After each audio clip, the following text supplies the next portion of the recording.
tous et bienvenue sur Doctissimo pour votre Minute Santé consacrée à la gastro-entérologie. Et pour en parler, j'ai le plaisir de recevoir le docteur Spatzerer, gastro-entérologue. Et maintenant, la question d'Alexandra.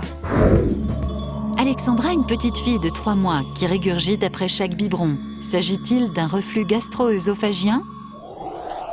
Ces régurgitations inquiètent souvent les parents, c'est vrai, parce qu'il y a une confusion des termes entre rejet, vomissement, reflux gastro-œsophagien, et pourtant ce sont des choses très différentes, docteur Spatzerer. Exactement, mais c'est relativement clair à comprendre. Entre l'œsophage et l'estomac, vous avez un sphincter, une porte qui s'ouvre et qui se ferme. Dans l'enfance, quand on est petit, et chez certains, la porte est ouverte. Donc plusieurs possibilités. L'enfant boit son lait, le lait n'a pas eu le temps d'être digéré, il ressort tout de suite. C'est un rejet immédiat. Rejet. Deuxième possibilité, le lait commence à être digéré, il ne le supporte pas très bien et il se met à vomir.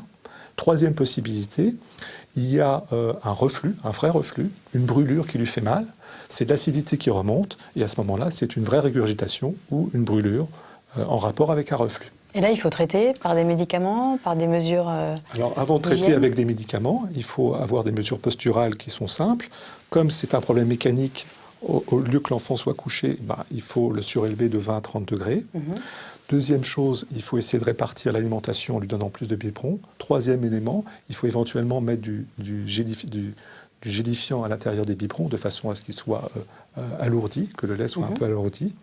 Si toutes ces choses ne marchent pas, vous avez différents médicaments à votre disposition. Des médicaments pour inhiber la sécrétion acide, des médicaments qui sont anti-acides. Ce qu'on donne aux adultes, en fait, mais qu'on va donner aux enfants. Et la troisième possibilité, des médicaments qui augmentent la propulsion de l'œsophage et de l'estomac de façon à favoriser la descente. Et quels sont les signes qui doivent nous alerter, c'est-à-dire en tant que parents Un enfant qui n'arrive pas du tout à digérer, un enfant qui pleure, un enfant qui gémit après chaque repas, ce n'est pas un bon signe. L'autre point avec le reflux, c'est qu'il peut se manifester uniquement sous forme atypique, sous forme de manifestation ORL, angine, otite, laryngite, pharyngite, voire bronchopulmonaire sous forme d'asthme.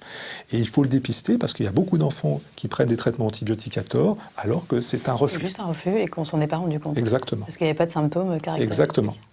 Très bien. Et j'imagine qu'après, ça passe quand l'enfant commence à se mettre debout ? Exactement. Quand il commence à se mettre debout, et puis surtout quand la maturation du sphincter se passe, le sphincter finit par se refermer. C'est vers quoi, 9 mois, 10 mois ? 9 mois, 18 mois, 2 ans, ça dépend.